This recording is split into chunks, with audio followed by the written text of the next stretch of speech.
चलते हैं सेट 2 में 822 AW है, 2022 का प्रश्न है, पार्ट 1 है, कक्षा 10 का गणित है। पहला प्रश्न क्या कर रहा है कि एक संख्या 156 का अभाज्य गुणनखंड होगा। 156 का हम क्या करते हैं, अभाज्य गुणनखंड कर देते हैं।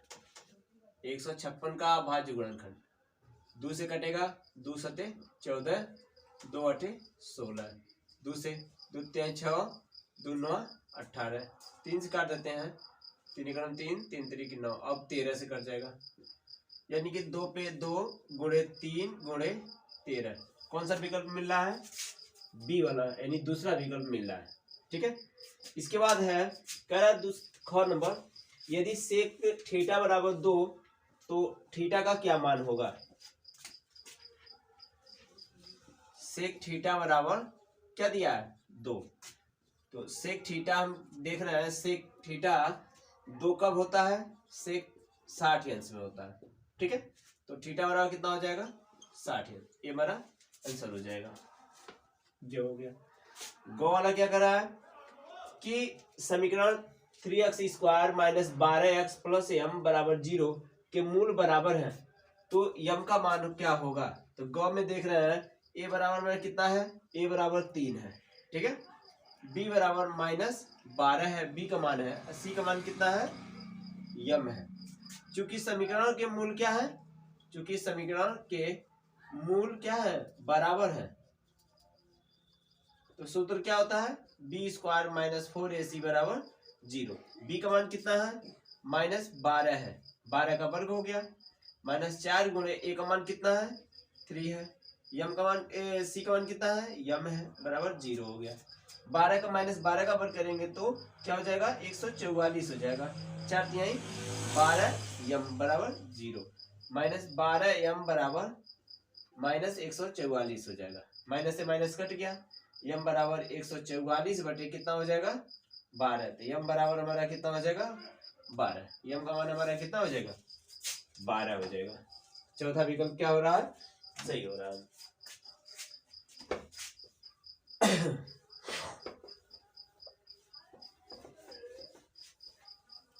इसके बाद अगला प्रश्न क्या है कि 1 से 10 तक की धनात्मक सम संख्याओं का माध्य क्या होगा। तो धनात्मक सम संख्या 1 से 10 तक धनात्मक सम संख्या क्या क्या होगा, 2 4 6 8 10। तो माध्य बराबर क्या होता है, माध्य बराबर हमारा होता है पदों का योग बटे पदों की संख्या, पदों का योग जोड़ देते हैं, तो 2 + 4 + 6 + 8 + 10 बटे क्या पद है, 5 पद है, जोड़ देते हैं, तो 10 10 20 10 30, 30 बटे 5 यानी कितना हो जाएगा, भाग दे देंगे तो 6 बच जाएगा। ये वाला विकल्प क्या होगा, सही हो जाएगा।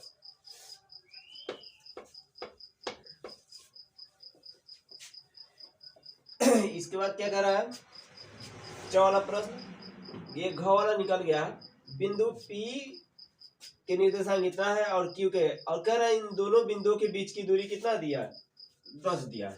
तो बिंदु P का एक निर्देशांक क्या दिया है, 2, -3 दिया है, और Q कितना दिया है, Q का मान दे दिया है 10, 11 y। तो बीच की दूरी बराबर कितना दिया है, 10 मात्र। बीच की दूरी का सूत्र क्या होता है, x1 - x2 का होल वर्ग प्लस y1 - y2 का होल वर्ग बराबर कितना है, इधर 10 है। दोनों पक्षों का वर्ग कर देते हैं, और x1 का मान कितना है, 2 है, 2 माइनस y1 कितना, x2 कितना है, 10 है, 10 का वर्ग हो गया, प्लस y1 कितना है, -3 है, और ये माइनस y का वर्ग बराबर वर्ग किए हैं, तो इधर क्या हो गया, कड़ी हट गया, इधर कितना हो जाएगा, 100 हो जाएगा। ठीक है, तो इसका वर्ग -8 बच रहा है ना, -8 का वर्ग, ये माइनस कॉमन लेंगे तो माइनस का क्या हो जाएगा, वर्ग हो जाएगा, प्लस हो जाएगा, अर्थात 3 + y का होल वर्ग बराबर कितना 100। -8 का वर्ग करेंगे तो 64 हो जाएगा, प्लस 3 + y का होल वर्ग बराबर कितना 100। 3 + y का होल वर्ग बराबर कितना हो जाएगा 100 माइनस प्लस इधर जाएगा तो माइनस हो जाएगा ना, तो 3 + y का होल वर्ग बराबर हमारा बच जाएगा 36, घटा देंगे इसमें से, तो 3 + y बराबर कितना हो जाएगा, बढ़ जाएगा तो वर्गमूल हो जाएगा, तो 36 का वर्गमूल प्लस माइनस 6 हो जाएगा। प्लस लेने पर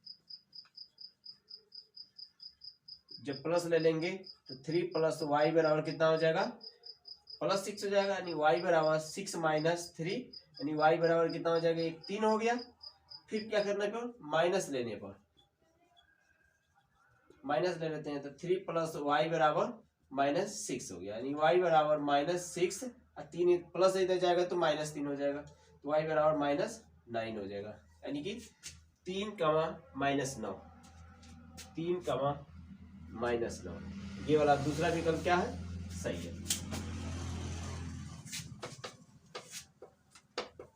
इसके बाद क्या है, दूसरा का क है कि यदि द्विघात समीकरण 3x² - 12x + 2m = 0 तो के मूल बराबर हैं तो m का मान ज्ञात कीजिए। दूसरा का क है, तो देखते हैं यहाँ पर भी a का मान कितना है 3 है, b बराबर कितना है -12 है, ठीक है, c बराबर 2m है। चूंकि समीकरण के मूल क्या है, मूल बराबर है, इसलिए b² - 4ac बराबर क्या हो गया 0। b का मान कितना है -12 का होल वर्ग -4 × a का मान कितना है 3, c का मान कितना है 2m बराबर 0। -12 का वर्ग करेंगे तो कितना हो जाएगा +144, -4 3 12, 12 दूनी 24, 24m बराबर 0, तो -24m बराबर -144, माइनस से माइनस कट जाएगा, m बराबर कितना हो गया 144 बटे 24 हो जाएगा, बटे में 12 से काट देते हैं तो ऊपर 12 हो जाएगा, 12 दूनी 24, यानी m बराबर कितना हो जाएगा 6 हो जाएगा। ये हमारा क्या हो जाएगा आंसर हो जाएगा। अगला प्रश्न देखते हैं। दूसरा का ख सिलेबस से निकल गया और ग भी निकल गया। दूसरा के घ है प्रथम 10 अभाज्य पूर्णांकों की माध्यिका ज्ञात कीजिए। माध्यिका को एक नाम से और जाना जाता है, याद है आप लोगों को, माध्यक कहा जाता है। क्या कहा जाता है, माध्यक, ठीक है। तो पहले क्या कहा है कि प्रथम 10 अभाज्य संख्या, प्रथम 10 अभाज्य संख्याएं क्रमशः क्या क्या है 2 3 5 7 11 13 17 19, उसके बाद 23 और उसके बाद 29 हो गया था, 2 2 4 2 6 2 8 2 10, ठीक है। ये आरोही क्रम में भी हो गया। तो n का मान यहाँ पर हम देख रहे हैं कि क्या है 10 है, जो क्या है सम है। तो माध्यिका का सूत्र क्या होता है, माध्यिका बराबर n/2 वां पद प्लस n/2 + 1 वां पद, ठीक है। पूरे बटे कितना है 2 है, वो लिख दिए। n का मान कितना है 10/10 है, 10/2 वां पद प्लस 10/2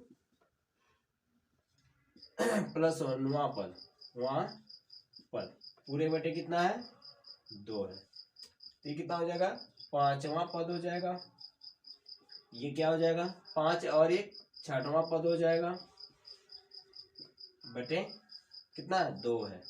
5वां पद गण लेते हैं, 1 2 3 4 5, 5वां पद हमारा 11 है, लिख देते हैं 11, और 6वां पद क्या है 13 है, लिख देते हैं, बटे 2 हो गया। जोड़ देंगे तो कितना होगा 24/2 अर्थात 12। ये हमारा आंसर हो जाएगा। ठीक है। अब इसके बाद है तीसरे का क है संख्याओं 26 और 91 का अभाज्य गुणनखंड विधि द्वारा HCF और LCM ज्ञात कीजिए। तो 26 और 91 का अभाज्य गुणनखंड कर देते हैं। तो 26 का अभाज्य गुणनखंड देख लेते हैं। 26 है 2 से कटेगा तो 13, फिर 1 कट जाएगा 13 से 1 बच जाएगा। 91 का 7 से कट जाएगा, 7 एक 7, 7 3 21, यानी कि 13 से अब कट जाएगा। तो हमारा 26 बराबर कितना हो जाएगा, 26 बराबर 2 गुणे 13 और 91 बराबर 7 गुणे 13। ठीक है। तो HCF बराबर क्या हो जाएगा, HCF जो दोनों मिलता हो, क्या मिला है 13, ये हमारा एक आंसर हो जाएगा। और LCM देखा जाए, LCM में पहले जो मिला है वो लिख देंगे और जो नहीं मिला है वो भी लिख देंगे। कितना हो जाएगा 2 गुणे 7, 13 सत्ते 91 हो गया और गुणे 2, 2 एक 2, 2 9 18, ये हमारा LCM हो जाएगा। ये दोनों आंसर हो जाएगा। अगला प्रश्न देखते हैं। तीसरा का ख है P के किन मानों के लिए समीकरण इतना की जोड़ी 4x plus P Y plus 8 बराबर 0, 2x प्लस 2i प्लस 2 बराबर 0 का एक अद्वितीय हल होगा। इसका सॉल्व करते हैं इसको। तो पहला समीकरण दिया है, तो a1 बराबर कितना है 4, b1 बराबर हमारा p, c1 बराबर 8 और दूसरा समीकरण से a2 बराबर 2, b2 बराबर 2 और c2 बराबर 2 है। चूंकि समीकरण का हल एक अद्वितीय है,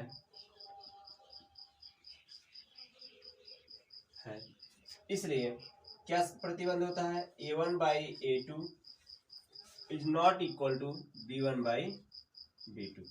a1 का मान कितना है 4 है, a2 का मान कितना है 2 है, is not equal to b1 का मान कितना है p है और b2 का मान कितना है 2 है। गुणा कर देते हैं तो 2p is not equal to 8 हो गया। p is not equal to बटे में हो जाएगा 4, यानी p बराबर 4 के अतिरिक्त, p बराबर 4 के अतिरिक्त सभी मानों के लिए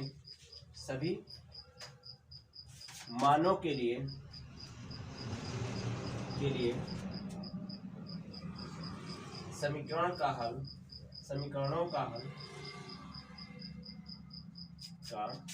हल एक अद्वितीय होगा।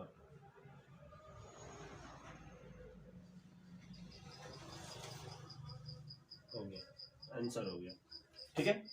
अब चलते हैं तीसरा का गौ तो निकल गया है। घ वाला है एक घन का आयतन 1331 सेमी क्यूब है, तो इसका संपूर्ण पृष्ठीय क्षेत्रफल क्या होगा। तो माना घन की कोर की लंबाई x सेमी है। ठीक है। तो प्रश्नानुसार क्या दिया है, प्रश्नानुसार दिया है कि घन का आयतन क्या दिया है 1331 दिया है।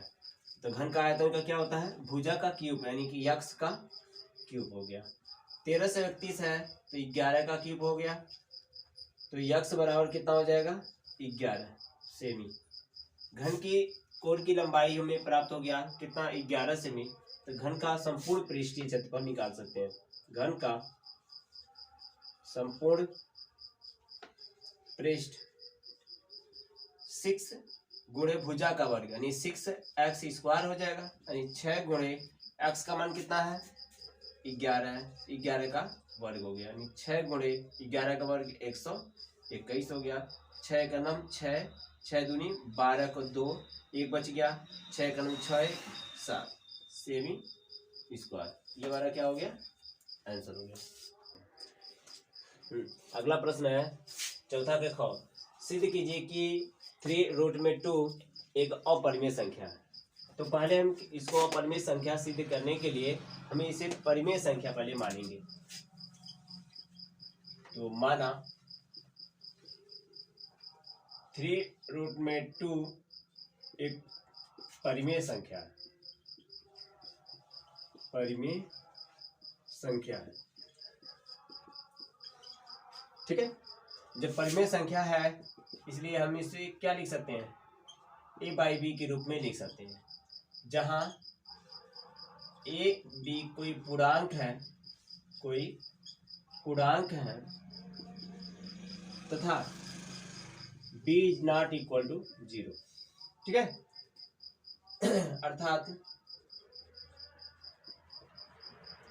3√2 बराबर a/b। तो √2 बराबर क्या हो जाएगा, भाग इधर जाके क्या होगा, भाग में ही गुणा हो जाता है, यानी कि a/3b हो जाएगा। ये वाला संख्या क्या है, a/3b एक परिमेय है, तो √2 भी एक परिमेय संख्या हो जाएगा। क्या लिखेंगे यहाँ पर, a/3b एक परिमेय संख्या है, एक परिमेय संख्या है, एक परिमेय संख्या है, इसलिए √2 भी एक परिमेय संख्या होगा, एक परिमेय संख्या होगा, ठीक है। अर्थात 3√2 भी एक परिमेय संख्या होगा। चूंकि यह तथ्य हमारी कल्पना का विरोधाभास प्राप्त होता है, अतः 3√2 एक अपरिमेय संख्या, एक अपरिमेय संख्या प्रूव्ड हो गया।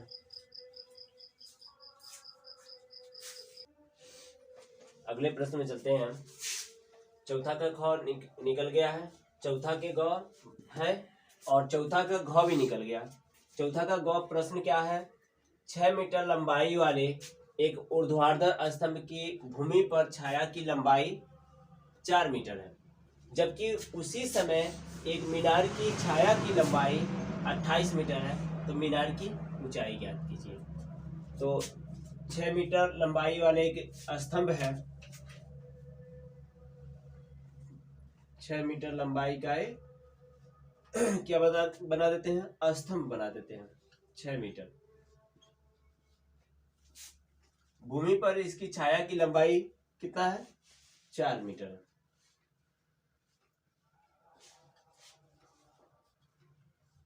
ठीक है। अब इसी समय एक मीनार की छाया की लंबाई, एक मीनार की छाया की लंबाई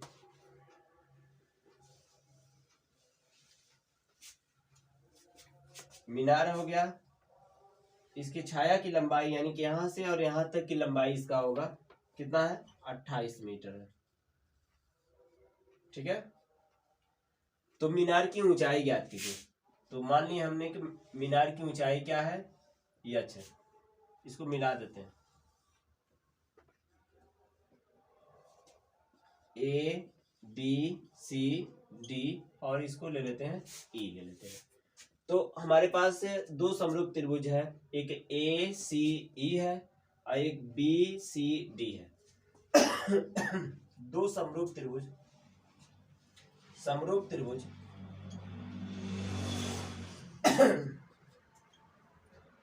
ACE तथा त्रिभुज BCD में, दोनों त्रिभुज समरूप हैं तो भुजाएं क्या होंगी, अनुपातिक होंगी। तो पहले हम बड़े वाले को ले रहे हैं क्योंकि बड़ा वाला नाम पहले लिखे हैं ACE। तो इसका ऊंचाई कितना है, h है। तो इसकी ऊंचाई क्या है, पहले नाम रख देते हैं इसका, क्या है, AE है, AE बटे इसका क्या है, BD है। इसके आधार को देख लेते हैं, इसका आधार क्या है, AC, तो छोटे वाले त्रिभुज का BC। अब माप रख देते हैं, AE का माप कितना है, h है, BD का माप कितना है, 6 है, AC का माप 28 हो गया, और BC का माप कितना है, AC का माप हमारा 28 हो गया, तो BC का माप कितना है, 4 हो गया। तो h बटे 6 बराबर कट जाएगा तो कितना बचेगा, 7 चौक 28, 7 बच जाएगा। फिर ये गुणा कर देंगे तो क्या बच जाएगा h, ये कितना हो जाएगा, 7 छके 42 मीटर। ये हमारा क्या हो जाएगा, मीनार की ऊंचाई हो जाएगा, ये हमारा आंसर हो जाएगा।